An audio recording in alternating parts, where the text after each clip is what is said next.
வேதம் சொல்லுகிறது. 1 கொரிந்தியருடைய புஸ்தகம் 8வது அதிகாரம் 1வது வசனத்தை வாசிக்கிற போது, விக்கிரகங்களுக்கு படைக்கப்பட்டவைகளை குறித்த விஷயத்தில் நம் எல்லாருக்கும் அறிவு உண்டு நமக்கு தெரியுமே.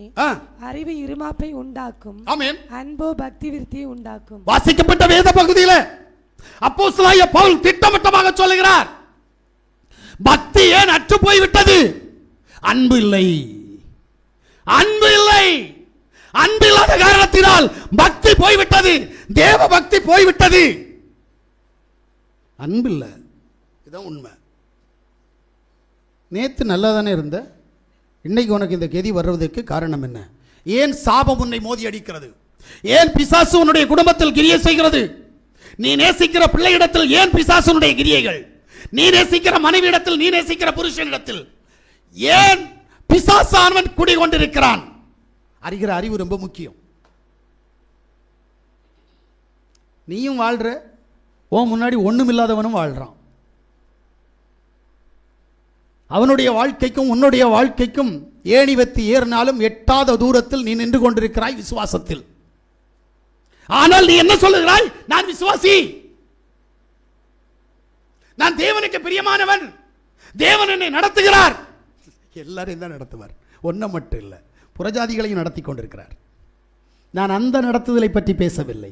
உன்னுடைய சத்ருவின் நிலை என்ன?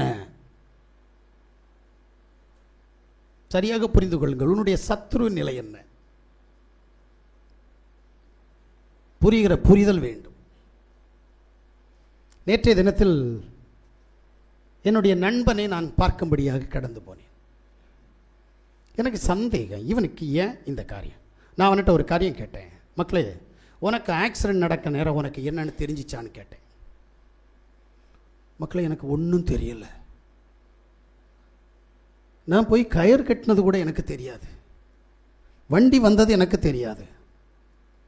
எனக்கு ஆக்சிடென்ட் ஆனது எனக்கு தெரியாது. எதுவுமே தெரியாது. ஆனால் அந்த ஆக்சிடென்ட் நடக்கிறதுக்கு சுமார் 5 நிமிஷத்துக்கு முன்னாடியே எனக்கு எதுவுமே தெரியாது. யோசிங்க,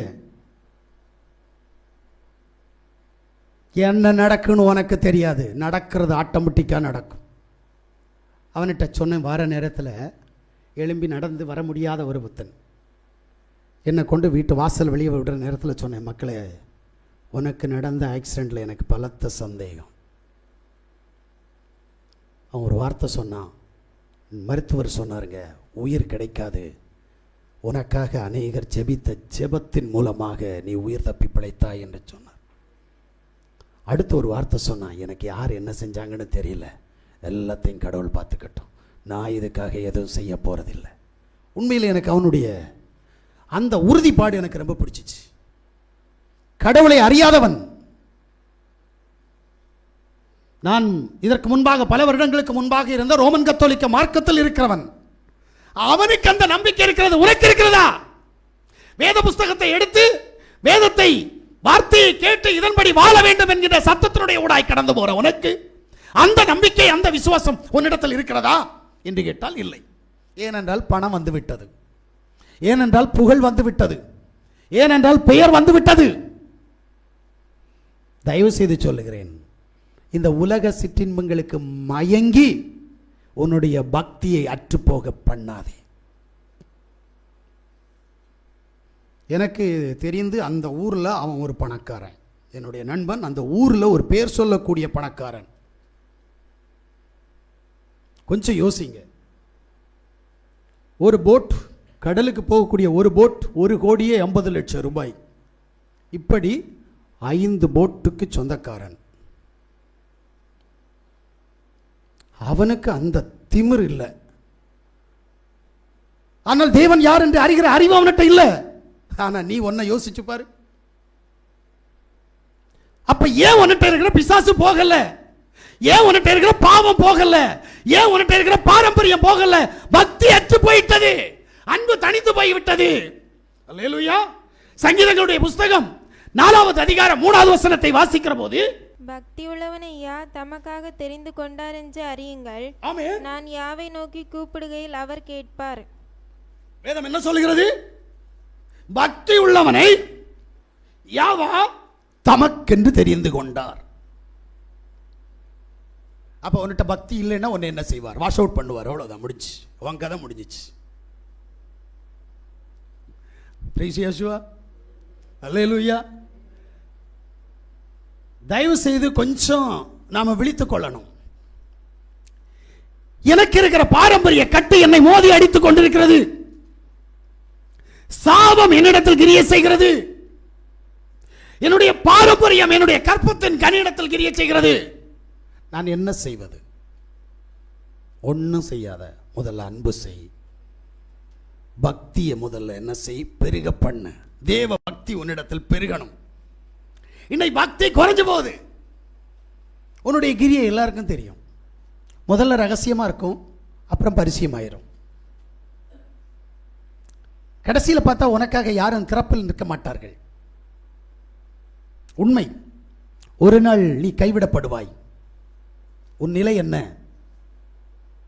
தேவன் உன்னை விட்டு விடுவார், தேவ மனிதன் உன்னை விட்டு விடுவான், தேவ ஜனம் உன்னை விட்டுவிடும். உனக்காக திறப்பில் நிற்க ஒருவன் இல்லை என்று சொன்னால் உன் நிலை என்ன? தேவன் ஒரு நாள் கேட்டார், வசனம் உனக்கு தெரியுமா என்று எனக்கு தெரியவில்லை. திறப்பில் நிற்பதற்காக அவர் யாரையோ ஒருவனை தேடுகிறார். ஆனால் அங்கு ஒருவனையும் காணவில்லை. அப்படியானால் நீ கைவிடப்பட்டவன், கைவிடப்பட்டவள். மறந்து விடாதே. அல்லேலூயா. இப்ப இந்த பக்தி உன்னை எப்படி கிரிய செய்யணும்? அறிகிற அறிவு ரொம்ப முக்கியம். நீ பக்தி இருக்குன்னு சொல்றேல்ல, நிறைய பேர் தெரியாதுன்னு கேட்டா, நான் விசுவாசி, நான் விசுவாசிக்கிறேன். விசுவாசம் என்ன கிரியையை கொண்டு வருகிறது? வேத புஸ்தகத்தை திறந்து வாசிங்க. லூக்காவுடைய புஸ்தகம் 2வது அதிகாரம் 25வது வசனம். அங்கே சிமியோன் என்கின்ற ஒரு மனுஷன் இருக்கிறான். பாருங்க. அப்பொழுது சிமியோன் என் பேரு கொண்ட ஒரு மனுஷன் எருசலேமில் இருந்தான். அவன் நீதியும் தேவ பக்தியும் உள்ளவனாயும் இஸ்ரவேலின் ஆறுதல் வர காத்திருக்கிறவனாயும் இருந்தான். அவன் மேல் பரிசுத்த ஆவி இருந்தார். பிரைஸ் யேசுவா. நீதியும் தேவ பக்தியும் உள்ளவனாக இருக்கிறான். அவனிடத்தில் பரிசுத்த ஆவி இருந்தது.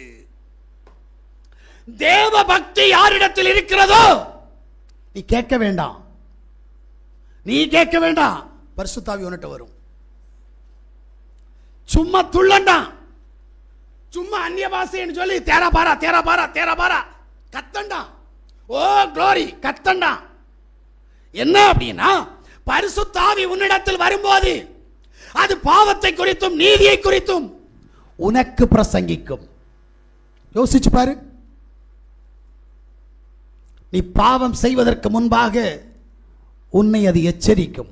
பாவம் செய்த பின்பு குற்ற உணர்வு உன்னை குத்தி பிளக்கும், உன் இருதயத்தை குத்தி பிளக்கும். அதுதான் பரிசுத்த ஆவியினுடைய கிரியை.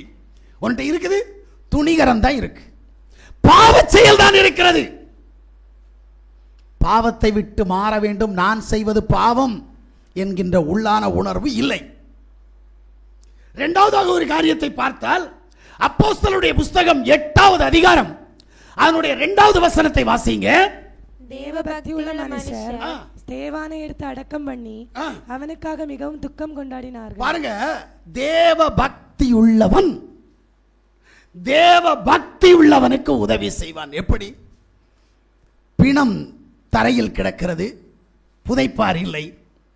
தேவ பக்தி உள்ளவன் அந்த பிரேதத்தை புதைப்பதற்கு முழு முயற்சி செய்கிறான். நீ செய்வ? அவன் செத்தான், பார்த்துக்கலாம், அது என்ன பாடுபட்டு போட்டு, நம்ம உயிரோட தான் இருக்க, நாளைக்கு உனக்குன்னு சொல்ற எண்ணம் வரலையே. நாளைக்கு மரணம் உன்னை சந்திக்கும் என்கின்ற எண்ணம் உனக்கு வரவில்லை. மரணத்தை சந்திப்பவர்களை பார்த்தால் நமக்கு ஒரு ஏளனம் அல்லது ஒரு பரிதாபம். ஆனால் ரெண்டுமே நம்மை எதுவும் செய்யவில்லையே. மரணம். நான் கழிஞ்ச நாள்ல ஒரு காரியத்தை சொன்னேன். என்ன அப்படின்னா, ஒரு தோல்வி அநேக வெற்றிகளை உருவாக்கும். ஒரு வெற்றி தோல்வியை சந்தித்தால் துவண்டு போகும். இதான் உண்மை. வெற்றி பெற்றவன் எப்போது தோல்வியை சந்திக்கிறானோ அவன் தன்னை இழப்பான். ஆனால் தோல்வி அடைந்தவன் வெற்றி அடைந்தால் அது அவனுக்கு அநேக பாடங்களை உருவாக்கும். சர்வ வல்லமையுள்ள யாவாகிய யாசுவா மேசியாவுக்குள் கடந்து வருகிற நீ உன்னுடைய பாவத்தின் நிமித்தம் என்ன படிப்பினை படிப்பித்தாய், கற்றுக்கொண்டாய்? சொல்லு பாப்போம். இல்ல, இன்னும் பாடம் கற்றுக் கொடுக்கல. அது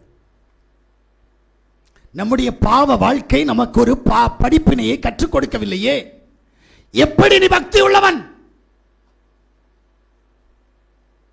பிரைஸ் யாசுவா. கழிஞ்ச மாசம் செஞ்ச அதே தப்ப இந்த மாசம் செய்யற, இந்த மாசம் செஞ்ச அதே தப்ப அடுத்த மாசம் செய்யற, இடையில நல்லவன மாதிரி நடிப்ப. இதுதான் வாழ்க்கை.